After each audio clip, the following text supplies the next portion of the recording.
하나님 말씀은 로마서 3장입니다. 로마서 3장 23절, 24절.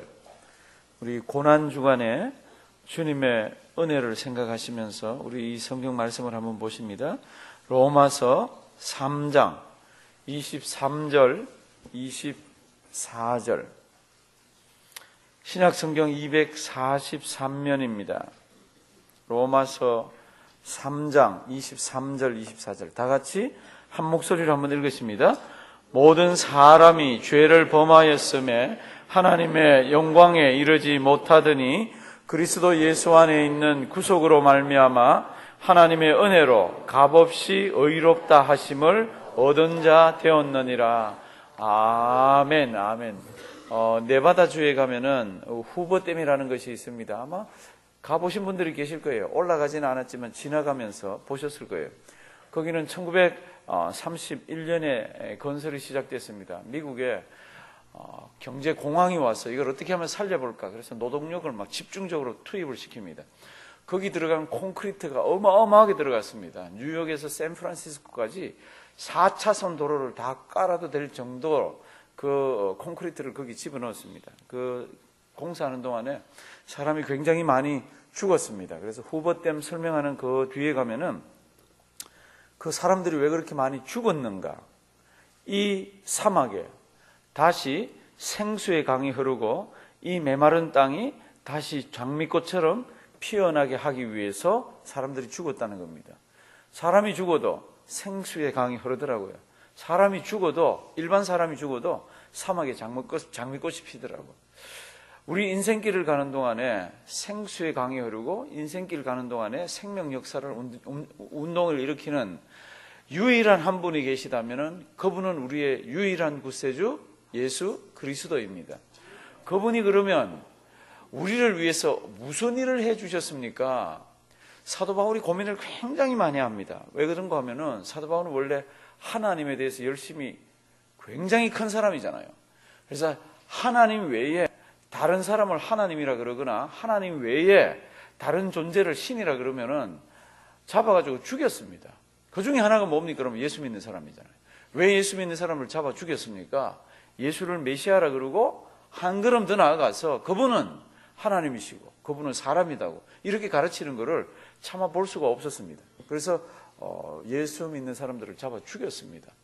그런데 성경 말씀을 예수 믿고 난 뒤에 보니까 이분이야말로 우리에게 생수를 줄 뿐만 아니라 생명을 주고 이분이야말로 이분을 통하지 않고는 하나님께 나아갈 수 없다는 것을 깨달았습니다. 그래서 고민하면서 쓴 성경 중에 하나가 로마서입니다. 로마서에는 이런 표현들이 많이 나옵니다. 죄 많은 인생이 하나님 아버지 앞에 어떻게 설 수 있는가? 설 수 있는 유일한 방법은 하나밖에 없는데 그거는 죄가 없어야 선다는 겁니다. 그러면 이게 재판정에서 얘기할 때 죄 있는 사람을 죄 없다라고 해줘야 되잖아요. 죄 있는 사람을 죄 없다라고 할 수 있는 방법이 뭡니까? 그러면 재판장이 땅 두들기는 겁니다. 너 죄 없다고 이렇게. 그러면 죄 없다고 하는 게 뭡니까? 성경적으로 하면은 의롭다고 칭해주는 겁니다. 의롭지는 않은데 의롭다고 해주는 겁니다. 그러면 의롭지 않은 사람이 의롭다고 함을 받는 그 과정이 뭡니까? 그러면 그게 주 예수 그리스도가 들어가는 겁니다. 그래서 오늘 이제 3장에 이렇게 보시면요. 우리 19절부터 쭉 나올 텐데 한번 보시면 이렇게 되어 있습니다. 고난주간이 예수님의 고난 생각하면 반드시 나를 생각하셔야 되잖아요. 왜 예수님이 고난 받으셨나? 왜 예수님이 고난의 끄트머리에 있는 십자가를 지셨나? 그럴 때는 두말할 거 없습니다. 누구 위해서? 나 위해서.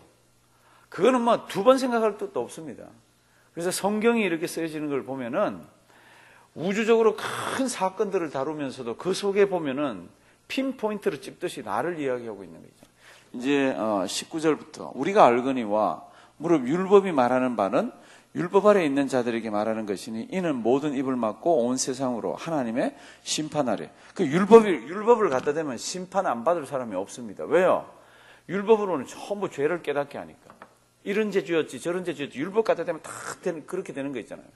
그래서 성경 말씀을 보면은 율법으로 하나님 아버지 앞에 의롭다고 인정함을 받은 사람은 아무도 없습니다. 이론적으로는 되죠. 왜요? 율법을 다 지키면, 율법에 가서 너 죄인이라고 할 게 없잖아요. 율법을 다 지키면. 그런데 성경 말씀을 보면은 율법 지켜서 하나님 아버지 앞에 의롭다함을 받을 인생이 없습니다. 이제 성경은 이렇게 됩니다. 그러므로 율법의 행위로 그의 앞에, 하나님 아버지 앞에 의롭다 하심을 얻을 육체가 어떻게 해요? 없나니. 그러면 율법으로는 어떻게 합니까? 율법으로는 죄를 깨닫게 된다는 겁니다. 21절. 그런데 율법으로는 하나님 아버지 앞에 의롭다고, 하나님 아버지 앞에 죄 없다고 설 수 있는 사람이 아무도 없는데, 이제는 율법 뭐요? 외에 다른 방법으로 하나님께서 이제 일을 하시는데, 율법 외에 하나님의 한 의가 나타났으니 율법과 선지자들에게 뭐요? 증거를. 율법도 그렇고 선지자도 그렇고 누군가가 뒤에 온대요. 율법 지켜서는 하나님 아버지 앞에 구원을 못 받는데, 율법과 선지자가 뒤에 누군가 온다라고 자꾸 얘기를 하고 있습니다. 그분이 누굽니까? 곧 예수 그리스도입니다.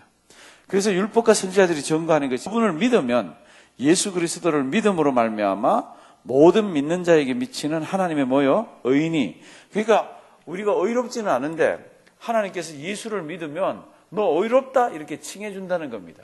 그래서 우리 거룩하게 되고 의롭게 되는 것을 신학 용어로는 칭의라고 하잖아요. 의롭다고 칭해 준다고. 우리는 의롭지 않은데 예수 믿는다는 요거 하나 이유 때문에 너를 의롭다고 해주는 겁니다. 그럼 문제가 생기잖아요. 우리는 죄가 있는데 의롭다고 칭해 주잖아요. 그럼 이 죄는 어떻게 됩니까? 그럴 때 로마서는 끊임없이 그 죄 문제를 다루고 있습니다.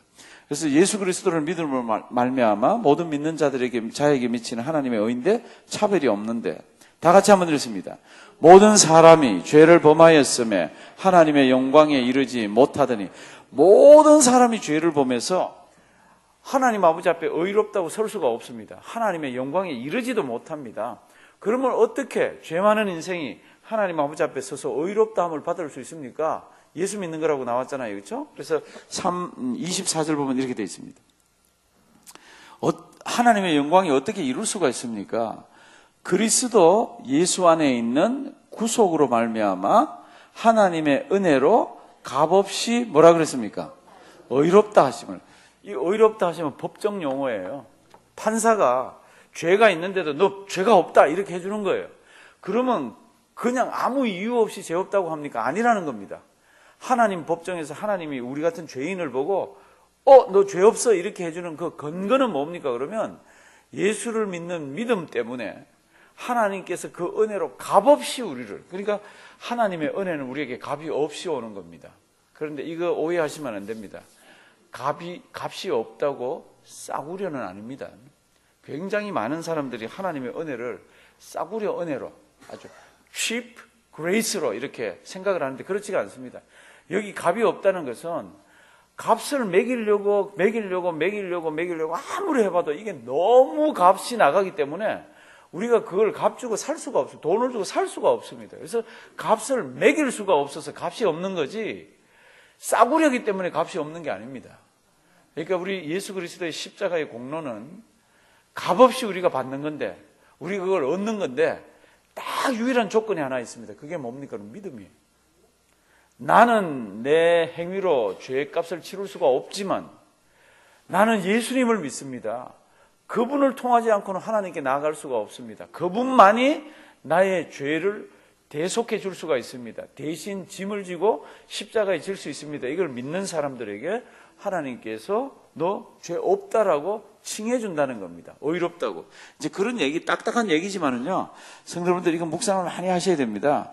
하나님의 은혜는 절대로 싸구려 은혜가 아닙니다. 어마어마한 값이 있는 건데 값을 매길 수가 없어서 이렇게 설명을 합니다. 그리스도 예수 안에 있는 구속으로 말미암아 하나님의 은혜로 어떻게 해요? 값없이 의롭다 하심을 얻은 자. 이게 누굽니까? 이게 나잖아요. 이게 우리잖아요. 사랑하시는 성도 여러분들, 이 말씀 많이 묵상하기를 바랍니다. 사도 바울이요, 굉장히 고민을 많이 하셨어. 자기가 하나님 아버지 앞에서 열심으로 치면은 2등 가라 그러면 서러워했습니다. 그 하나님의 열심 속에는 예수가 없습니다. 예수가 없는 열심 가운데서 사람들을 보니까 이건 잡아 죽여야 돼요. 얼마나 사람들을 핍박했는지 모릅니다. 주님의 은혜를 받고 보니 그게 다 회개거리라. 그게 이 세상 살아가는데 답질 없는 일이라.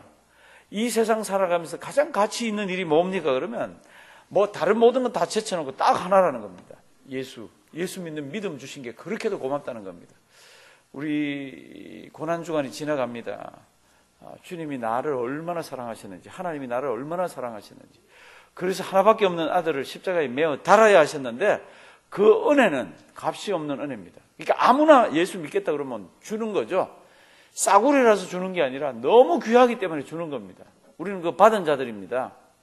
성도 여러분들, 그 받은 자들은 어떻게 해야 됩니까? 나가서 믿지 않는 자들이 있으면 믿지 않는 자들에게 내가 믿는 예수를 전해줘야 되잖아요. 내가 받은 값없는 은혜, 이거 측량할 수 없는 그 은혜를 전해줘야 되잖아요. 특별히 이 고난주간에 주님 감사합니다도 있어야 되지만은요, 하나님 우리 아들이 예수를 안 믿습니다. 하나님 우리 부모님이 예수를 믿지 않습니다. 하나님 내 남편이요, 내 아내가, 하나님 내 친한 친구가 예수 믿지 않습니다. 믿지 않는 사람을 가슴에 품어야 됩니다. 그를 품고 주님 앞으로 불러내고 그를 품고 주님 앞에서 든든히 신앙생활하는 사람으로 세워야 되는 거 있잖아요. 그래서 이제 예수님에 관한 이야기를 합니다. 그러면 이 예수님이 우리를 위해서 어떤 역할을 하셨나? 화목제물이 되셨다. 우리는 하나님 아버지 앞에 설 수가 없는데 그분이 제물이 되셨어. 다 같이 한번 읽습니다. 이 예수를 하나님이 그의 피로 인하여 믿음으로 말미암는 화목제물로 세우셨으니 이는 하나님께서 길이 참으시는 중에 전에 지은 죄를 관과하심으로 자기의 의로우심을 나타내려 하심이니 26절요. 곧 이때에 자기의 의로우심을 나타내사 자기도 의로우시며 또한 예수 믿는 자를 의롭다 하려 하십니다. 예수 믿는 자가 예수 믿기 전에도 죄인이고 예수 믿어도 그 죄는 있지만 예수 그리스도께서 화목제물이 되셔서 나 예수 믿습니다 그러는 사람에게는 하나님께서 그 예수를 보고 우리도 의롭다고 했다는 겁니다.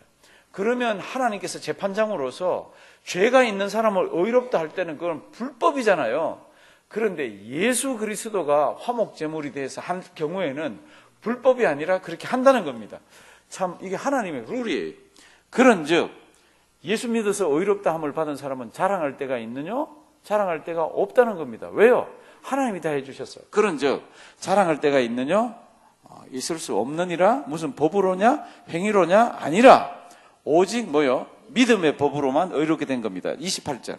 그러므로 사람이 의롭다 하심을 얻는 것은 다 같이 봉독하십니다.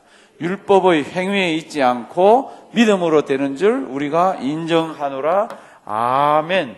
우리가 그러면 하나님 아버지 앞에서 너 죄가 없어 이렇게 하는 거는 우리가 착하게 살아서 우리가 죄를 안 지으려고 노력해서 그렇게 되는 게 아니라 믿음으로, 예수 믿는 믿음으로. 오늘 이 말씀 잘 기억하기 바랍니다. 딱딱한 내용이지만 주님 앞에 설 때까지 이런 내용이 가슴에 있으면요 흔들리지가 않습니다. 내가 착하게 살았어. 내 정도 되면 하나님이 나를 붙들어 주시고 은혜 더해 주실 거야. 천만에. 그거로 은혜 받았다 치면은 사울같이 바울같이 은혜 받아야 되는 사람 없습니다. 바울이 자기 얘기를 하잖아요. 내가 이런 사람이었다고. 근데 그것 때문에 하나님이 은혜 주고 그것 때문에 나를 의롭다 한 게 아니라는 겁니다. 뭐 때문에 의롭다 그랬습니까? 예수 믿는 믿음 딱 그거 하나 보고 하나님이 바울을 쓰고 하나님께서 바울을 의롭다 그러고 하나님께서 바울을 하나님의 자녀 삼아 주셨습니다. 이 말씀 잘 기억하시고요. 내만 잘 믿으면 안 되잖아요. 믿지 않는 형제, 자매들이 있거나 가까이 친구들이 있으면 반드시 기도하시고요. 그들을 불러내는 우리가 되기를 주님의 이름으로 부탁드립니다.